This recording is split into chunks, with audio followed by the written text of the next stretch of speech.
Hey YouTube!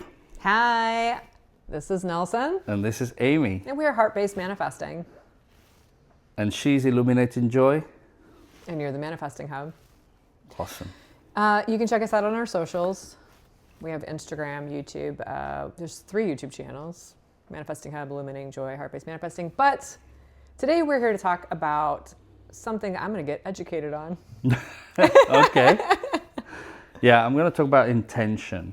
Now, I came up with this double entendre. It's going to be written intention, but instead of a T, it's going to be an S. And the reason is I want to explain the relationship between intention and being intentional, or kind of being in conflict. Okay. Right? And how tension relates to creating and manifesting. So this kind of reminds me of like the bow and the arrow, like the tension that Yes. that kind of tension you're talking about? Elastic tension. Elastic Yes. tension, okay. Yeah, exactly. So, I obviously know what intention is with a T. yeah, But- intention. Yeah, and both, and they're both valid. So intention, the power of intention, but also the power of being in conflict to actually create something. Yeah. So we're going to cover those things. I'm going to kind of explain. Amy will probably ask me some questions, Yes. and off we go. Because we are both manifesting coaches. We have Yes. different lingo, and we've come together to bring our years of experience to all of you. And so I'm super interested in hearing about this. And this is a 3-part series. It's going to be a 3-part series. So I think if you remember from the first video ever that we recorded, I spoke about a 3I model. Mm-hmm. So 3 I's: intention, imagination, and inspired action. And so today we're going to do the first I, and then another 2 videos for imagination and inspired action. Yes, I love inspired action.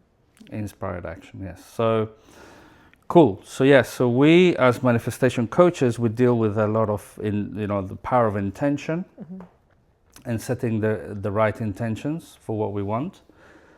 But also inevitably in that process we come across tension.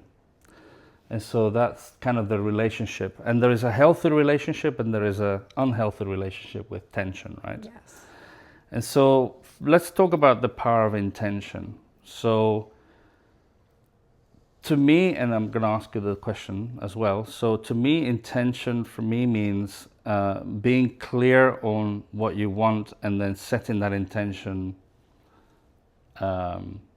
aloud, verbally. Yes. Like, I don't know, for example, you could say, I would love to travel to Spain.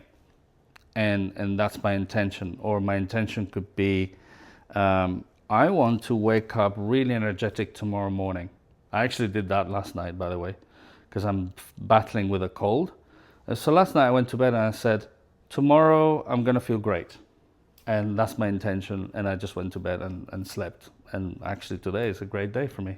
Yeah. So that's kind of the power of intention when you want to manifest, is putting the energy towards the end result that you want. Yeah. And so for me with intention, it's you want to know what it is that you want, right? So we've talked about focus a lot on this channel, getting really clear about what you want. What do you want? You can say, what do I want? I want.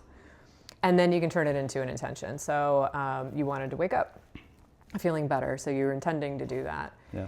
I love intention because intention is often met with, I don't know how in the world I'm going to accomplish this. Yeah. Yeah. Like I have a friend, I'm going on a girls' trip to an island here in about a week. And last year, she goes on a girls' trip every year with her friends. And she was like, ooh, I should have invited you. I'll invite you next time. So she had that intention.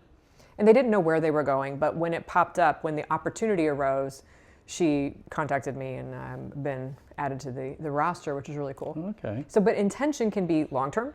Mm. It could be short-term. Absolutely. It could be for anything at all. Yeah, I have some big intentions, and you're right. I mean, those big intentions get immediately confronted with the how. Oh, yes, always the how. Always the how? how, reading its ugly head and kind of thinking, oh yeah, but where am I going to get the money? Oh yeah, but I don't know, whatever. I can't because I'm busy. So yeah, there is a lot of letting go involved, setting intentions, and that's a good kind of practice to get into. It's like when you set the intention, let go of the how. You don't have to worry about the how, because there is energetic component to this.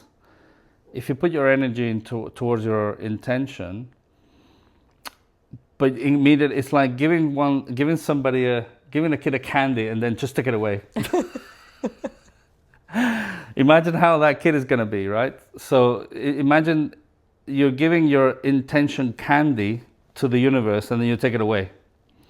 It's kind of the same. So you want the intention to be let free, let go, and not really working out how's that going to happen, right? I have two examples. One that's never popped into my head until just now, so definitely inspired. A boomerang. Yeah. You throw it out. That's good. And you lose sight of it for a minute. And you're like, well, it'll come back at some point. I don't know when. And when it comes back, it has information on it. So you can think of it like a boomerang. The other thing I was going to say is, I've encountered this in my own personal psyche. The term letting go makes me feel like I have to do something that is difficult for me. Uh-huh. So I have two versions that you can alternate with if that's you watching and you're like, let go, I don't want to let go. You can say, I'm going to skip the how. Mm-hmm. I'm going to skip it. I'm going to skip it and go straight to what I want. That's helpful. And the other thing is I'm going to let it be that I don't know, or I'm going to let things be. And one of our favorite instructors trainers at Monroe, Patty Ray, shout out to Patty Ray. If you don't know, we met at the Monroe Institute. This is not sponsored by them. We love that place. And she always said, I've had her for several programs as a trainer. She said her parents, I think, taught her you have to, oh my gosh, how do I say it? God can't drive a parked car, so keep moving. Yeah. I heard it. I literally heard it this week. You can't drive a parked car. Yeah. Absolutely. So the energy that is going to manifest for you, the other part of it that's not your part, you need to be in motion. Keep moving forward. Mm-hmm. Don't just sit. Mm-hmm. Yeah. So intention involves awareness of what you want. Setting the wheels in motion. Setting the wheels in motion. It doesn't matter which direction you go in; it'll reroute you. Yeah. Yeah, and the how is very insidious. The how will come. The how will appear, and you have to trust it. Yes. It's just as simple as that. I mean, choose whatever method you would like. Letting go, skip the how, whatever it works for you. Mm-hmm. But yeah, don't engage in the how, because stuff is going to happen, and your awareness is going to pick up what's the next step. Yeah. We will talk about that in the inspired action piece, because that's really important. So intention, really important. Then the other side of intention is the tension itself that is created. So when you're creating something or you're manifesting something, you have 2 points. You have where you are and where you want to be. Yeah. This is where you want to be, or if you prefer it like this, what do you prefer? This? I'm good either way. So let's do it like this. So this is where you are, and this is where you want to be, right? So there is a new level that is being created, by the way. So you're at this level, and now you're going to another level. And if you imagine I have a rubber band in my 2 points, between the 2 points, I could stretch that, and that's creating tension. That tension, I call it structural tension or creative tension, because it's a healthy tension to have. It's like when you go to the casino and then you throw the die, and then you go, oh, I'm kind of excited about this, and that's kind of it's something is getting created in your favor. So, you know, it's creative tension. There is an opposite tension, which I call psychological tension, which is the same. Let's say you're same point, but there is a false end result, a false agenda, and again, it's unconscious. Sometimes you don't notice it, you're not aware of it, but it's there, and it's the same sort of tension, but in directed to something that you don't really want, which is hijacking what you really want, which is up here, and hijacks your attention. So the psychological tension, you know, the best description I can give is when you want something, but then you're getting sidetracked because of limiting beliefs, right? You know, for example, I'll give you my own example. Bless my wife Carla, who saw me struggle with health issues a lot, right? In my 30s and in early 40s. And we tried all manner of diets, exercise, nothing worked, okay? And one day, in one of my birthdays, she gives me a voucher to do a 1 month of personal training sessions with her personal trainer, who is this Mancunian lady from Manchester in England. You know, if you don't know people from Manchester, they're no nonsense and they're very direct. And I was already very apprehensive. But that created a lot of tension for me because my definition was I'm not a gym guy. I don't go to gyms. I'm the outdoor guy. Yeah. I go do football, sports, whatever. And I was in tension for a long time, but because she paid for it, I went to the sessions, and I was, you know, resisting, really resisting. And so, to me, that was the power of that definition I had was creating a false agenda for me. I had to force myself to go to the gym, and I didn't even know what my end result was, you know, to be perfectly honest. I knew I wanted to, let's say, lose weight, you know, for example, but I wasn't clear of my end result. What I was clear is that I'm not a gym guy. And so that was hijacking my my attention. And until I actually, you know, I'm going to say this phrase, punched fear in the face and went and realized actually, and she was very good, my personal trainer. She showed me, you know, the gym and the gym floor and what are the different things that, you know, are there and how to use them, etc. I then realized it's actually okay. It's not bad. So I sort of went through that self-convincing process of, yeah, this is fine.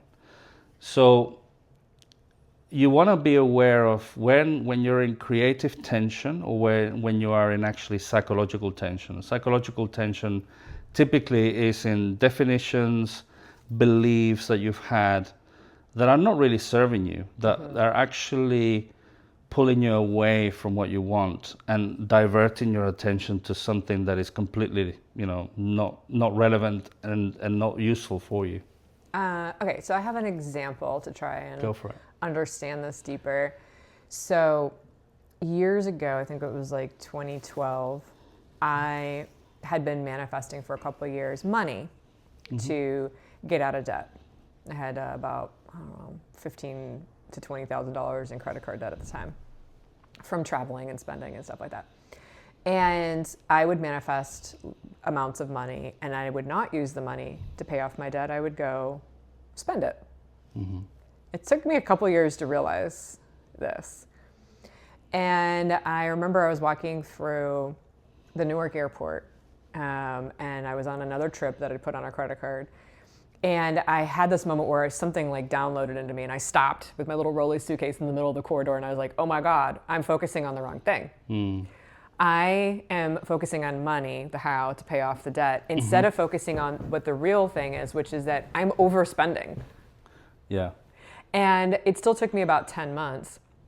But when I finally addressed it, there was that, like, I didn't want to face that within me, that I was spending more than I had. And it took me a while to kind of work through all those beliefs and all that kind of stuff. But it's like, I can see now how my original, it was the psychological tension that I had. Because I thought about it all the time. I was always like, how am I going to manifest this? How am I going to get this money? How am I going to get out of debt? And then when I switched it went up here and it pulled me. And all these amazing things started to happen. I ended up in this contest, which at the time I needed $15,000 to be debt free. And that's what the first grand prize was. And I was like, oh, that's really weird. And it showed up on my birthday. And I'm like, oh, this is like all these things started to happen. And there was still tension, but it switched. So is this falling in line with what you're saying? Yeah, absolutely. So you kind of, you went from psychological tension to creative tension because you were focusing on not really spending the money, but actually, I'm not going to say even preserving money. You were just focusing on what you loved, which is, creating this winning spirit or... Well, yeah, what I ended up, so I went from, I remember this, and this is one of the coolest things too, when you can transform a bigger area of your life. Yeah. I went from thinking about money all the time. I remember like driving to the grocery store and driving to the gas station and like my mind like whirling away, like, money. And when I realized it was spending, then it became easier. And I was like, okay, so I'm an overspender. I want to be someone who spends less than they have. That was a target it was more like, it was creatively more tangible and I could do things with it. And it turned out to manifest a lump sum of money to pay off my debt, which is what I was aiming for originally. But my point is, when I finally resolved it in terms of almost like an identity piece, and that it wasn't a money issue, it was a habit or spending issue. I remember the date specifically because it was a blue moon. It was August 31st, 2012. And I did not get the email about the contest. I didn't know about the contest till January 1st, 2013. So there were months in there that I was already working on it. And it's like life met me. And then it was in June that year that I ended up winning the contest and got the money. So it was about a 10-month thing. But in there, I was able to transform all my limitations and beliefs. But I started to feel supported. It started to feel better. It started to feel creative versus like me just like putting my head against a wall and being like, move wall, move. You know what I mean? Yeah, and I don't know if this was the case, but to me it sounds like your spending habits was almost like compensating for worthiness, right?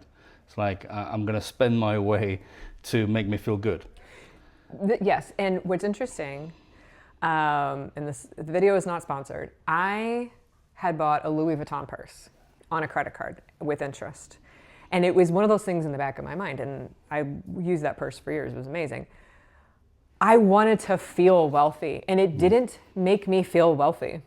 No, right. I looked it, but it didn't make me feel it. And now, ironically, I have no debt. And I haven't had debt in like 11 and a half years. I don't use the Louis Vuitton anymore. I still have it. I don't use it. I use this little ridiculous, you can see it right there. This purse that looks like cartoons are all over it. Multicolor. And I love it. It costs like $100. It's a Tokidoki thing, but like it's just so funny how I feel wealthy and peaceful and have peace of mind, but yet Yeah, it's so that's a good example of so there was tension between where you were and spending money. Yeah. And that tension was created by, let's say, worthiness, right? So I want to be worthy of these things, but in reality you felt empty anyway because it wasn't really filling you up. Yeah. But in reality what you wanted is to actually be wealthy, or let's say preserve wealth. Not actually superfluously spend it. Well, I wanted peace of mind. First of all, I wanted peace of mind. Yeah, and I wanted, here's the big thing. It's very vulnerable for me to say this. I wanted to like myself on the subject of money. And that was a hard one to really face because like, I'll just get more money. And I was manifesting money.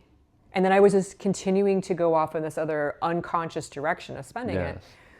And I had to like drop all the judgment towards myself and be very compassionate and rework that, which is what took me a couple months. But yeah, I remember when I won the contest, there was obviously the high of winning the money and all that, being a winner.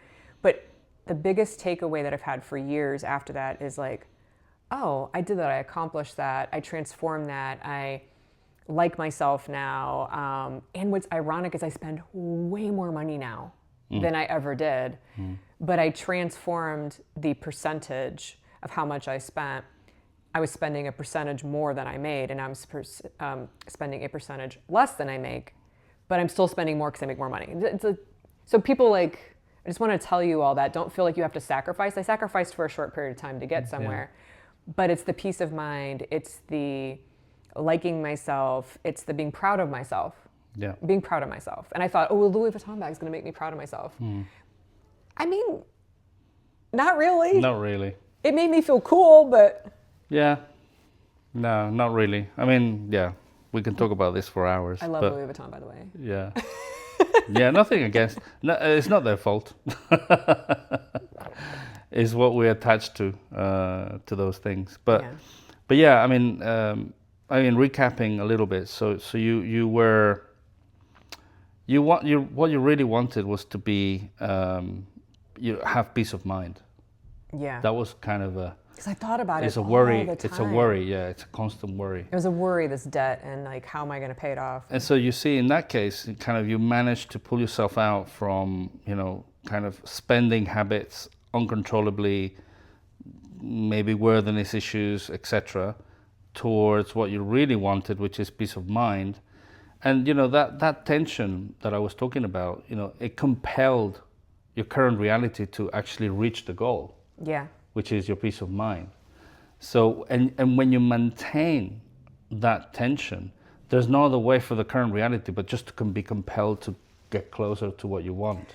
Can we talk about the tension? Because this is really interesting. Mm-hmm. One of the superpowers that I have is I'm really good at weathering tension. I don't know why. Like not reacting? I don't give it negative meaning. Mm-hmm. I don't like it. It's like, but I'm like, this is part of the process. This is something that is okay. Again, the creative tension, not the psychological tension. Mm-hmm. So a lot of times people will come to me and like a coaching session and they'll be like, I feel like tension or resistance or whatever. And I'm like, this is actually really normal. And it's not wrong. And it's about finding a way to relate to it. Mm-hmm. So if you're feeling like a creative tension, you don't have to necessarily get rid of it. And do you recommend getting rid of it or do you recommend keeping it? Aha, that's a very good question. So maintaining structural or creative tension, definitely very healthy. So for example, as part of my sort of coaching rituals with people is to set intentions every day towards what you want, what you love. Mm-hmm. Okay. After we find, what your heart is telling you, then we create phrases, right, that people, and including me, say every day.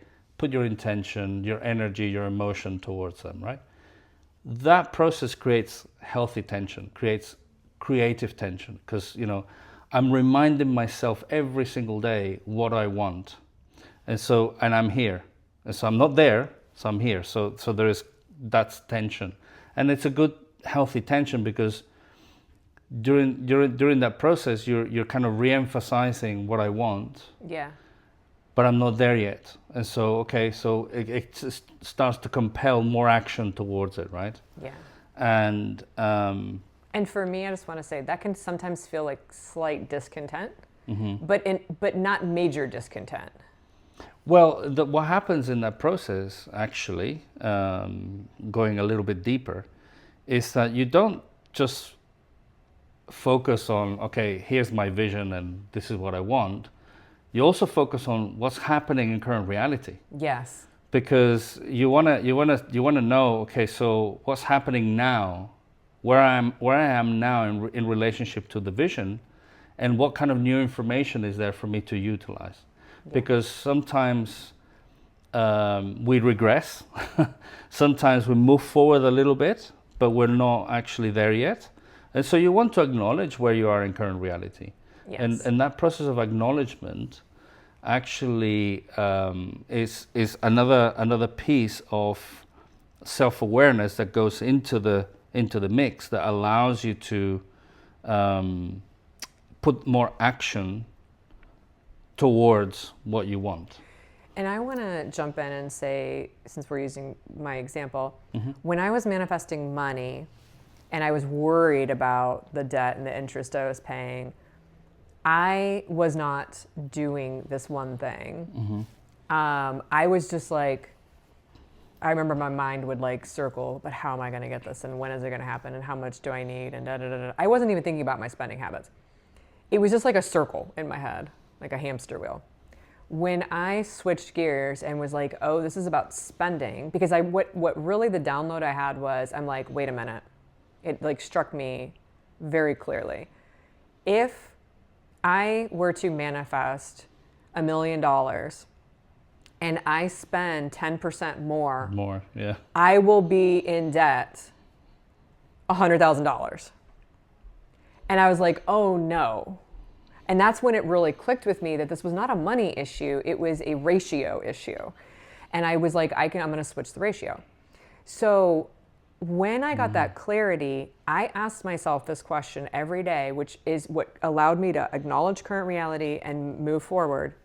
What can I do today to get me closer to that when it comes to spending? So I had to have that clarity, and then I had to have that question. And when I was in the contest, I remember the contest took several months. I remember every day I had to post something about what I was doing, and I used that question.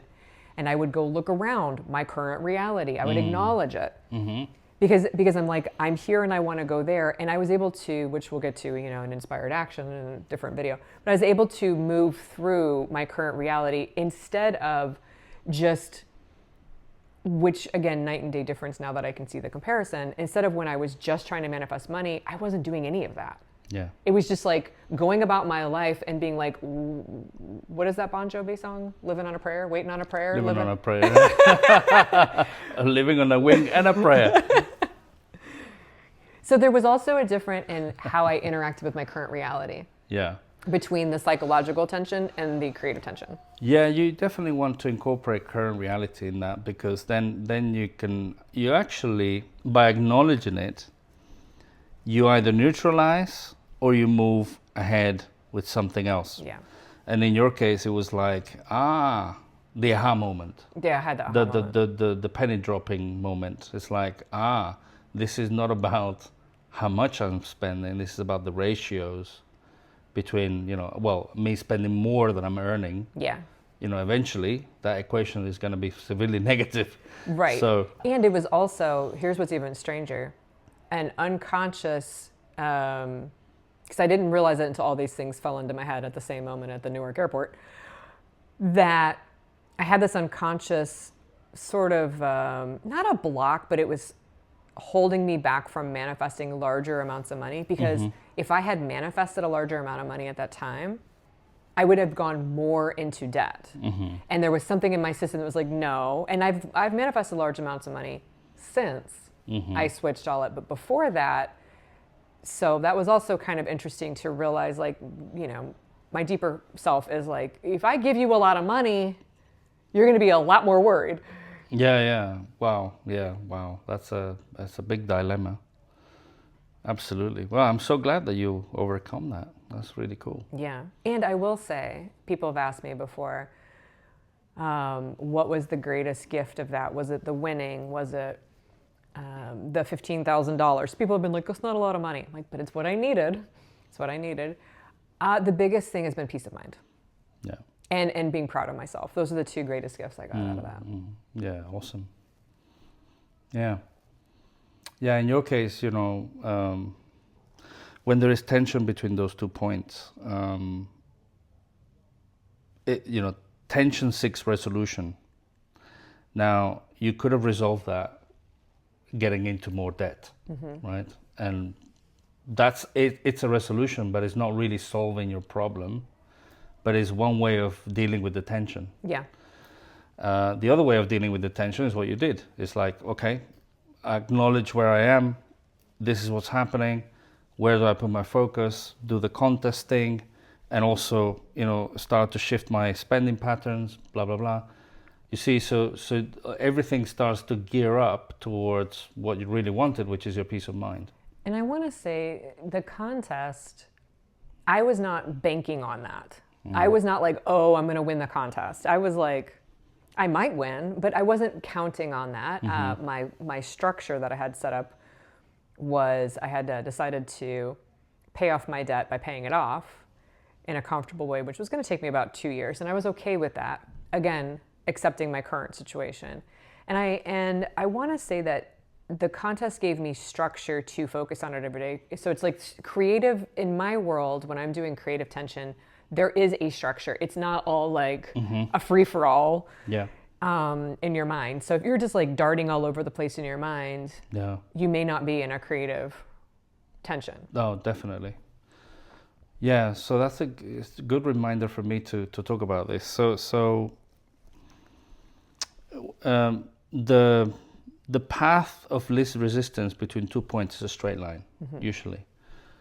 But not quite. I mean, when we're creating, it's never a straight line, right? So what you do constantly is your consciousness has a structure, and that structure, what you're doing is creating a new consciousness structure between the 2 points, because there aren't any neural pathways between the problem you had and the potential future, because that wasn't created yet. Yeah.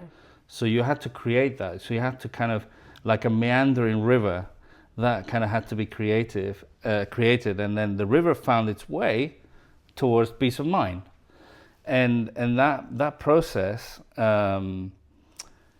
inevitably results into a neural path that is new.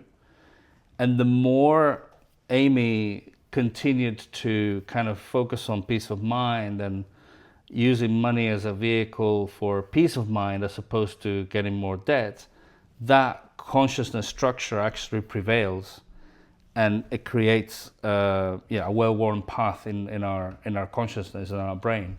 So it's a good point that your structure was. Yeah, it's a structure of consciousness that got created at that point. And by asking myself that question every day, which was I didn't know what I was doing at the time. I'm looking back at it now and realizing I needed to post every day in the contest to qualify to win. It was 90 days. And so I was like, I have to post what I did that day. So I'm like, well, what can I do today?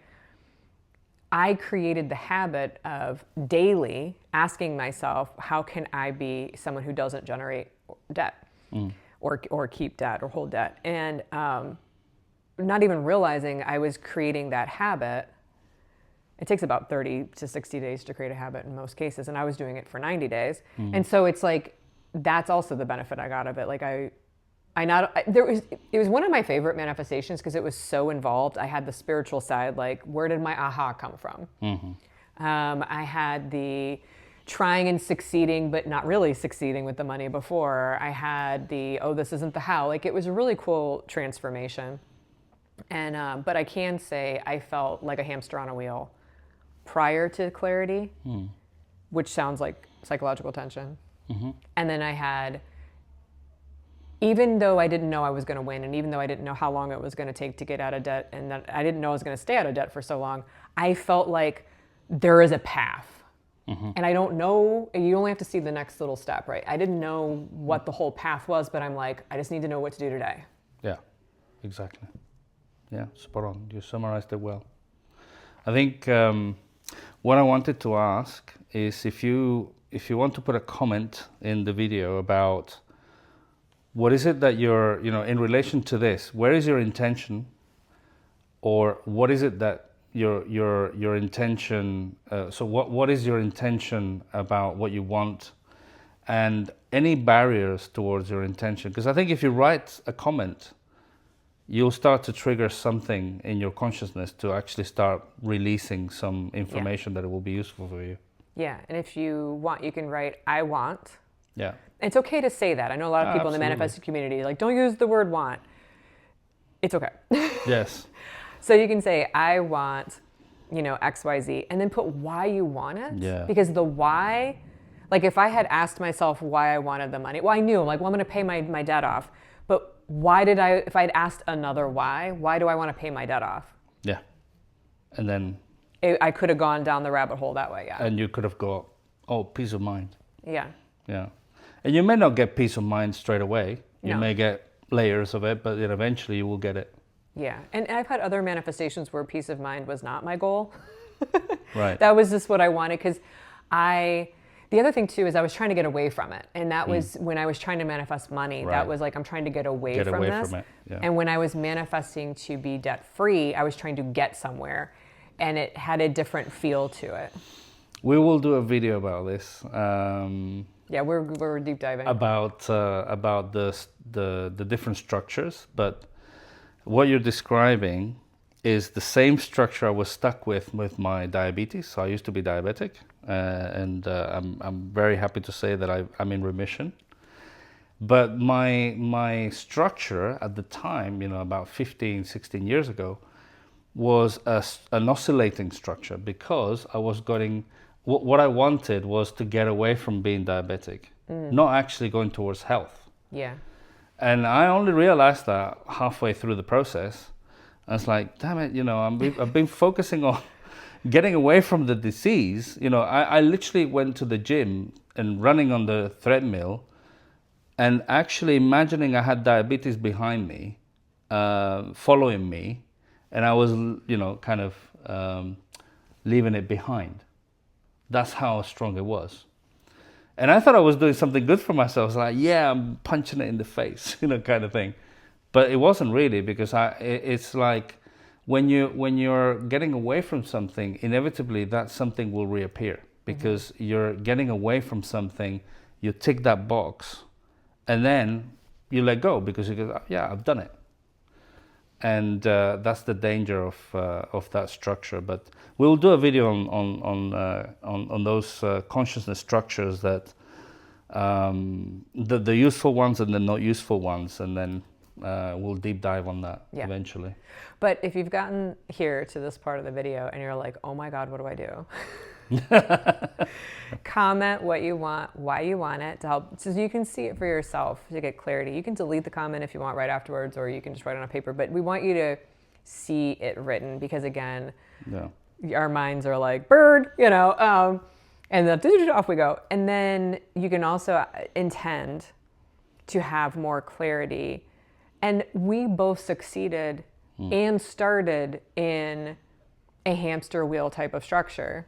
Most definitely. And even being on that wheel, though, we still got our breakthrough. So don't feel like, oh my gosh, if you're like, I'm not getting anywhere. We were able to get our breakthroughs in that space. Yes. Great. So I think that's it for today. Like, share, subscribe. Please support us. We're doing this just to disseminate and dispel manifestation for as many as we can. Yeah. And because we've been at this for years, we've talked to a lot of people, we've coached a lot of people, and we know the concerns people have about how manifesting works. And right now, just be like, what do I want? And then close your eyes and imagine that you already have it. Enjoy. So that's Amy, Illuminate Enjoy. I'm manifesting, the Manifesting Hub. And we'll see you on the next video. Bye. Happy manifesting.